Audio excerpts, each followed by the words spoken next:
কাঁঠাল বাগানের প্রসিদ্ধ একেবারেই জীবাণুমুক্ত কাঁঠাল, দেশীয় কাঁঠাল। যাদের ভালো লাগে অবশ্যই অর্ডার করবেন।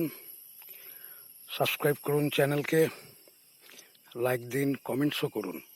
কেমন লাগে এই কাঁঠাল বাগানের কাঁঠাল আপনাদের? না খেলে তো বুঝবেন না, তো খাইতে হবে।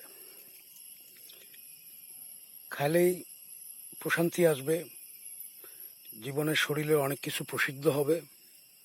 প্রতি বছরের সিজনের যে কোনো ফল আসে, সেটা অল্প একটু খেলেই এই আমাদের 6 ঋতুর দেশে আমাদের দেহ ভালো থাকে। এর নাম বাংলাদেশ। বাংলাদেশের জাতীয় ফলই হচ্ছে এই কাঁঠাল, যাকে আমরা জ্যাকফ্রুট বলি। ধন্যবাদ সবাইকে।